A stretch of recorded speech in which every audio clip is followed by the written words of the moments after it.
இப்போலாம் வந்துட்டு முன்ன மாரி மழையும் பெய்ய மாட்டேங்குது. அப்படி மழை பெஞ்சாலும் கடைசியா அந்த மழைய ரசிச்சது எப்ப? சரி மழை தான் வந்துருச்சு. மழை வந்துச்சுன்னா நம்ம என்ன பண்ணுவோம்? ஜன்னல் வழியா எட்டி பார்ப்போம். வேற என்ன பண்ணுவோம்? நல்லா மழை பெய்யுதே அப்படின்னு சொல்லிட்டு அடுத்து நம்ம வேலை என்னன்னு பார்க்க போயிருவோம். அவ்வளோதான். ஆனா ஒரு நிமிஷம் நம்ம யோசிச்சு பார்த்துருக்கோமா? இந்த மழைங்கிறது எப்படி உருவாகுது? எதோட காரணத்தினால உருவாகுதுன்னு. சரி உண்மையிலேயே இந்த மழைங்கிறது எங்க இருந்து தான் வருது? நம்ம நினைச்சிட்டு இருக்கோம் அது வானத்துல இருந்து வருதுன்னு. அதுதான் முக்காவாசி பேர் நினைச்சிட்டு இருக்காங்க. ஆனா அந்த ஆன்சர் வந்து முழுசா கரெக்ட் கிடையாது. ஏன்னா மழைத்துளிங்கிறது வானத்துல இருந்து பிறக்கிறது கிடையாது. அதுக்கு ஒரு மிகப்பெரிய ஹிஸ்டரியே இருக்குது. அந்த மழைத்துளிங்கிறது ஒரு வாரத்துக்கு முன்னாடி கடல்ல இருந்திருக்கலாம். ஒரு மாசத்துக்கு முன்னாடி மரங்களோட இலைகளுக்குள்ள இருந்திருக்கலாம். பல வருஷத்துக்கு முன்னாடி ஆத்துல ஓடி இருந்திருக்கலாம். இன்னொரு மைண்ட் ப்ளோயிங் விஷயம் சொல்லட்டுமா? சயின்ஸ் என்ன சொல்லுதுன்னு. நம்ம பூமியில இருக்க தண்ணி எல்லாமே தொடர்ந்து வந்து ரீசைக்கிள் ஆயிட்டே இருக்கு. நம்ம இப்ப யூஸ் பண்ற தண்ணிலாம் டைனோசர் காலத்துல டைனோசர்ஸ் யூஸ் பண்ண தண்ணியா கூட இருந்திருக்கலாம். நினைச்சு பாருங்க. கோடிக்கணக்கான வருஷத்துக்கு முன்னாடி டைனோசர்ஸ் யூஸ் பண்ண தண்ணியை நம்ம இன்னும் யூஸ் பண்ணிட்டு இருக்கோம். அதுக்கு ஒரே ஒரு ரீசன், அது திருப்பி திருப்பி ரீசைக்கிள் ஆகிட்டே இருக்கு. கேட்கவே செம கிரேசியா இருக்குல்ல. ஆனா இது ஒரு கட்டுக்கதையோ ஜோக்லாம் கிடையாது. இதுதான் சயின்ஸ். ஆனா அந்த முக்காவாசி மழை தண்ணி எதுல இருந்து வருதுன்னு கேட்டீங்கன்னா கடல்ல இருந்து தான் வருது. சரி இப்ப நீங்க என்னைய கேட்கலாம், கடல் தண்ணிங்கிறது உப்பு கைக்கும், ஆனா மழை தண்ணி ஏன் உப்பு வைக்க மாட்டேங்குது? இந்த வீடியோ முடிகிறதுக்குள்ள அது எல்லாத்துக்கும் உங்களுக்கு வந்து பதில் கிடைச்சிரும். இந்த ஸ்டோரிக்கு ஒரு ஹீரோ பேர் வச்சுக்கோ. அந்த ஹீரோ பேர் என்னன்னு கேட்டீங்கன்னா துளி. அதாவது ஒரு சின்ன வாட்டர் டிராப். இப்போ ஒரு கடல்ல இந்த துளிங்கிறது ஜாலியா மிதந்துகிட்டு இருக்கு. அவனை சுத்தி நல்லா கலர்ஃபுல்லா மீன் இருக்கு, உப்பு இருக்கு, சின்ன சின்ன உயிரினங்கள்லாம் இருக்கு, எல்லாமே இருக்கு. அவன் அவனோட வாழ்க்கையை ரொம்ப பீஸ்ஃபுல்லா வாழ்ந்துகிட்டு இருக்கான். ஆனா அவன் வாழ்றது பிடிக்காம மேல ஒருத்தன் இவனை கவனிச்சுக்கிட்டே இருக்கான். அவன் பேர் என்ன தெரியுமா? சூரியன். சரி இவன் நல்லா வாழக்கூடாதுன்னு நினைச்சு அந்த சூரியன் என்ன பண்றான்னா ரொம்ப சுட ஆரம்பிக்கிறான். இப்ப கடல் வந்து சூடாக மாறுது. இந்த துளி இருக்கான்ல நம்ம ஹீரோ, அந்த ஹீரோக்குள்ள வாட்டர் மாலிகுல்ஸ்னு ஒண்ணு இருக்கும். அது கொஞ்சம் கொஞ்சமா இந்த ஹீட்டை வந்து உரிய ஆரம்பிக்குது. இப்ப ஒரு மேஜிக் நடக்குது. நம்ம துளி என்ன ஆகுறான்னா கண்ணுக்கே தெரியாம காத்தோட கலந்து வானத்துக்கு போக ஆரம்பிக்கிறான். இதைதான் நம்ம 6th ஸ்டாண்டர்ட் சயின்ஸ் புக்ல படிச்சிருப்போம், எவாப்ரேஷன். இப்ப நீங்க என்னை பத்தி கேட்கலாம், தண்ணி நல்லா கொதிச்சாதானே அது வந்து ஆவியா மாறி வானத்துக்கு போகும், சும்மா சுட்டாலே போகுமான்னு கேட்கலாம். உங்களுக்கு ஒரு எக்ஸாம்பிள் கொடுக்குறேன். இப்போ துணி துவைச்சு நம்ம மாடியில காய போடுறோம். காய போடும்போது அது என்ன கொதிக்கவா செய்யுது? ஆனாலும் அது காஞ்சு அந்த தண்ணிலாம் காணாம போயிருதுல்ல. அங்கே இருக்க தண்ணியும் சிலது கீழே வந்து விழுந்துரும், மற்றதெல்லாம் வந்து அதே மாதிரி எவாப்ரேட் ஆகி வானத்துக்கு போயிடும். ஆனா கடல் வந்து எவ்வளவு பெருசு, அதுல இருந்து கோடிக்கணக்கான லிட்டர் இந்த மாதிரி எவாபரேட் ஆகி வானத்துக்கு போயிட்டு இருக்கு. தண்ணி மட்டும் மேல போகுது, உப்பு எங்க போச்சு? உப்பு ஒரு புள்ளி கூட மேல போகாது, அது வந்து கடல்லே தங்கிரும். நான் சொல்ற இந்த சின்ன எக்ஸ்பெரிமெண்ட் உங்க வீட்டுல பண்ணி பாருங்க. உப்பு தண்ணியை வந்துட்டு ஒரு சட்டியில பிடிச்சி வச்சுக்கோங்க. பிடிச்சி வச்சுட்டு அதை வெயில தூக்கி வைங்க. வெயில தூக்கி வச்சிங்கன்னா தண்ணி எல்லாம் எவாபரேட் ஆயிரும் கொஞ்ச நாள்ல. ஓரளவு ஆயிரும்.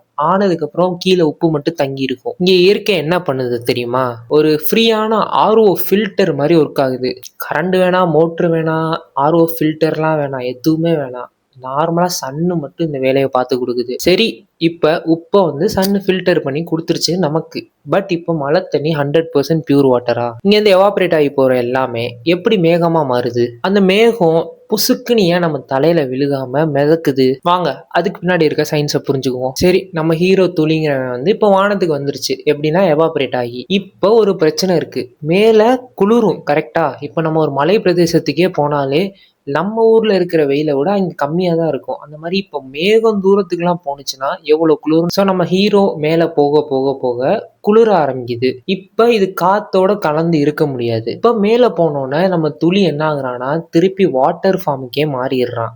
இதுக்கு பேர் வந்து சயின்ஸ்ல கண்டென்சேஷன் சொல்றாங்க. இது நீங்க என்ன சிம்பிளா புரிச்சுக்கணும்னா, ஒரு ஸ்டீல் வாட்டர் பாட்டில் எடுத்துங்க. அதுல தண்ணியை ஊற்றி ஃப்ரிட்ஜில் வச்சீங்கன்னா மேல வந்து துளி துளியா தண்ணி இருக்கும் பார்த்திருக்கீங்களே, அதே ப்ராசஸ் தான் இங்க வானத்திலேயே நடக்குது. இப்ப கடல்ல இருந்து எக்கச்சக்கமான துளி வானத்துல வந்து போய் ஒன்னா சேர ஆரம்பிக்கும். அப்படி ஒன்னா சேர்ந்து இருக்கிறத நம்ம கீழே இருந்து பாக்குறது தான் நமக்கு மேகம் மாதிரி தெரியும். நம்ம சின்ன வயசுல மேகத்தை பார்த்து என்ன நினைச்சிட்டு இருக்கோம்? ஏதோ காட்டன் கேண்டி அப்படின்னு நினைச்சிட்டு இருக்கோம். நம்ம பாக்குற கார்ட்டூன்லயே அந்த மாதிரி தான் காட்டியிருப்பாங்க. உண்மையிலே மேகங்கிறது காட்டனும் கிடையாது, ஸ்மோக்கும் கிடையாது. அது நம்ம கோடிக்கணக்கான ஹீரோ சேர்ந்த டைனி வாட்டர் டிராப்ஸ். இவ்வளவு தண்ணி ஒன்னா சேர்ந்ததுக்கு அப்புறம் அது ஏன் வந்து கீழே விழுக மாட்டேங்குது? அதாவது மேகமா இருக்கும்போது இப்போ உங்க வீட்டுல வந்துட்டு ஜன்னலை திறந்து விட்டீங்கன்னா சன்லைட் அடிக்கும். அதுல வந்து டஸ்ட் பார்ட்டிகிள்ஸ்லாம் தெரியும். டஸ்ட்லாம் நமக்கு சம்டைம்ஸ் அது மட்டும் ஏன் கீழே விழுக மாட்டேங்குது? ஏன்னா அது வந்து காத்துல மிதந்துகிட்டே இருக்கும் அந்த டஸ்ட் பார்ட்டிகிள்ஸுங்கிறது. அதுக்கு காரணம் அதோட வெயிட்டுங்கிறது ரொம்ப ரொம்ப கம்மியா இருக்கும். இப்போ கிளவுட்ல இருக்க வாட்டர் டிராப்ஸுக்கும் அதே தான் நடக்குது. அதோட வெயிட்டுங்கிறது ரொம்ப ரொம்ப கம்மியா இருக்கனால அது காத்துல மிதந்துகிட்டே இருக்கு. ஒவ்வொரு ஹீரோவும் ஒவ்வொரு டிராப்பும் ரொம்ப ரொம்ப சின்னது. அதனால காத்துல அது மிதந்துகிட்டே இருக்கும். கிராவிட்டி அதை கீழே இழுக்க ட்ரை பண்ணிக்கிட்டே இருக்கும். இந்த ப்ராசஸ் நடந்துகிட்டே இருக்கிறதுனால அது நமக்கு மிதக்குற மாதிரி கீழே இருந்து பாக்குறதுக்கு தெரியும். சரி, இப்போ நான் சொல்ல போற ஃபேக்டை கேட்டிங்கன்னா நீங்க ஷாக் ஆயிருவீங்க. ஒரு சாதாரண ஒரு மினிமம் சைஸ் கிளவுட் எடுத்துக்கிட்டு அதுல எவ்வளவு தண்ணி இருக்கும் தெரியுமா? ஒரு வைல்டு கெஸ் பண்ணுங்க. 100 லிட்டரா, 200 லிட்டரா, 1000 லிட்டரா? உண்மையிலே எவ்வளவு இருக்கும் தெரியுமா? 100 கணக்கான டன் லிட்டர் இருக்கும். ஒரு பெரிய லாரியோட அளவுக்கு வெயிட்டா இருக்கும் ஒரு மேகம்ங்கிறது. ஒரு சாதாரண மேகம். ஆனாலும் அது நம்ம தலையில விழுக மாட்டேங்குது. அதுக்கு காரணம் அது ரொம்ப பெருசா இருக்கும். ஸ்பிளிட் ஆகி வாட்டர் மாலிகுல்ஸ் எல்லாம் ரொம்ப சின்னதா இருக்கும். அதனாலதான் அது காத்துல மிதந்துகிட்டே இருக்கும். சரி, இது எவ்வளவு நேரம் தான் மேகமாவே மிதந்துகிட்டு இருக்கும்? எப்படி இது தண்ணியா மாதிரி திருப்பி நமக்கு மழையா வருது? இப்ப மேகத்துல இது வந்து தள்ளி தள்ளி இருக்கும் ஒவ்வொரு டிராப்பும். இது என்ன ஆகும்னா ஒரு கட்டத்துல ஒன்னோட ஒண்ணு சேர ஆரம்பிக்கும். 2 4 ஆகும், 4 8 ஆகும், 8 16 ஆகும். இப்படி ஒன்னா சேரும்போது வெயிட்டுங்கிறது கூட ஆரம்பிச்சிடும். இப்ப நம்ம ஹீரோ வாட்டர் டிராப் அவன் வந்து வெயிட் போட ஆரம்பிச்சிருவான். ஜிம்முக்கு போகாமலே பல்க் ஆகுறான். சின்ன சின்ன டிராப்ஸ் எல்லாம் ஒன்னா சேர்ந்து என்ன ஆகுது? பெரிய டிராப்ஸ் ஆகுது. இப்ப நம்ம ஹீரோ துளிங்கிறவன் ரொம்ப பெரியவன் ஆயிட்டான். இப்ப காத்துனால அவனை தாங்க முடியாது. உடனே என்ன ஆகும்? கிராவிட்டி அவனை கீழே ஈஸியா இழுத்துரும். இப்ப வேற வழியே இல்லாம மேல இருந்து அவன் திருப்பி தண்ணியா கீழே விழ ஆரம்பிச்சிருவான். அததான் நம்ம மழைன்னு சொல்றோம். சரி, அவன் மேல இருந்து கீழே விழுகிறான்ல, அப்படியே சுத்தமா விழுந்துருவான்னு நினைக்கிறீங்களா? இங்கதான் ஒரு பெரிய ட்விஸ்டே இருக்கு. சரி, இப்ப நம்ம துளிங்கிறவன் மேல இருந்து கீழே விழுகிறான். நம்ம நினைச்சிட்டு இருக்கோம் அது கிளவுட்ல இருந்து டைரக்டா நம்ம தலையில தான் விழுகுதுன்னு. கரெக்டா? அது அவ்வளவு ஈஸியான ஒரு விஷயம் கிடையாது. இந்த ஜேர்னில நிறைய ட்விஸ்ட் இருக்கு. இப்ப நீங்க ஒரு ஃபிளைட்ல போறீங்க. ஃபிளைட்டு வெடிச்சிருச்சு. நீங்க இப்போ ஒரு பேராஷூட்ல குதிக்கிறீங்க. ஈஸியா வந்து தரையிறங்கிட முடியுமா? அதுக்கு நடுவுல எவ்வளவு பிரச்சனை இருக்கும். அதே மாதிரிதான் நம்ம ஹீரோக்கும் நிறைய பிரச்சனை இருக்கும். இப்போதான் பெரிய ட்விஸ்ட். நம்ம துளிங்கிறவன் வந்து கிளவுட்ல இருந்து கீழே வந்துகிட்டு இருக்கான்.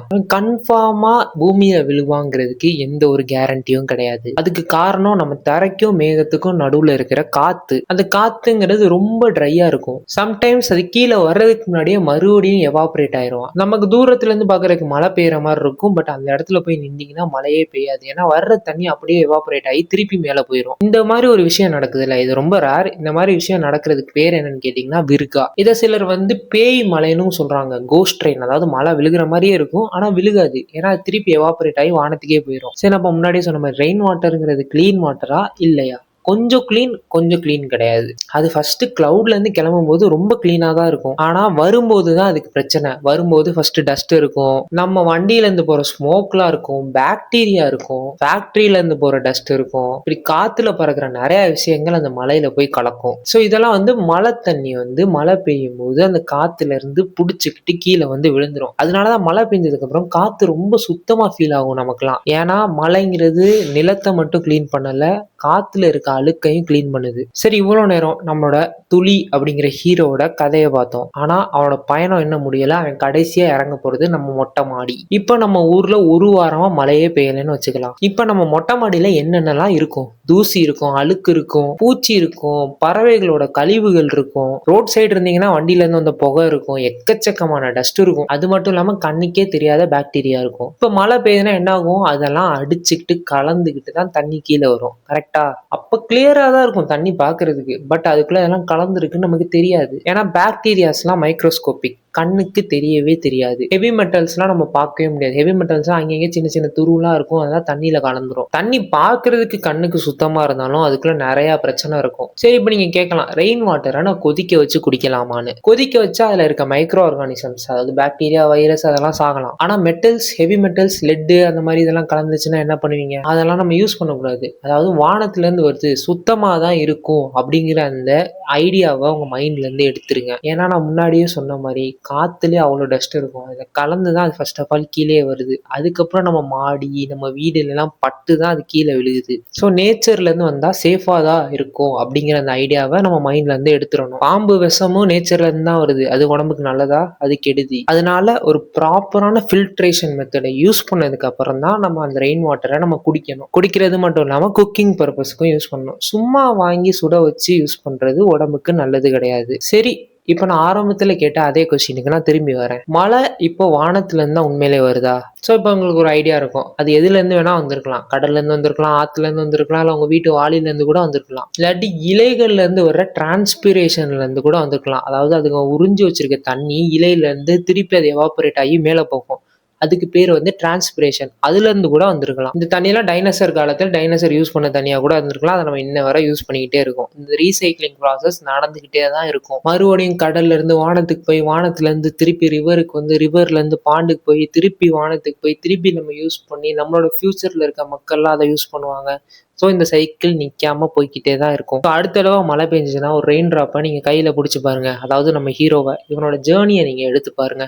இவன் எங்கே வேணா இருந்திருக்கலாம், இந்த உலகத்தில் எந்த இடத்துல வேணா இருந்திருக்கலாம், எந்த காலத்தில் வேணா இருந்திருக்கலாம். ஆனால் அவன் இன்னும் அவனோட ப்ராசஸை திருப்பி திருப்பி பண்ணிக்கிட்டே தான் இருக்கான். அவனுக்கு வயசும் ரொம்ப ரொம்ப அதிகம். பல உயிர்கள் வாழ்றதுக்கு இவன் தான் காரணம் நம்ம உலகத்துல. இவ்வளோ நடந்தாலும் அவனோட ஜேர்னிங்கிறது இன்னும் முடியவே முடியல. ஸோ நெக்ஸ்ட் டைம் ஒரு மலைத்துளி உங்க கையில வந்து பட்டுச்சுன்னா இதுக்கு பின்னாடி எவ்வளோ பெரிய ஒரு கதை இருக்குன்னு நீங்க நினைச்சு பாருங்க. இனிமே நீங்க மலையை பார்க்குற கண்ணோட்டமே உங்களுக்கு மாறும். ஸோ இந்த வீடியோ உங்களுக்கு பிடிச்சிருக்கும்னு நான் நினைக்கிறேன். பிடிச்சிருந்துச்சுன்னா என்னோட சேனலை சப்ஸ்கிரைப் பண்ணிக்கங்க, லைக் பண்ணுங்க, ஷேர் பண்ணுங்க. அடுத்த வீடியோவில் சந்திப்போம். பாய்.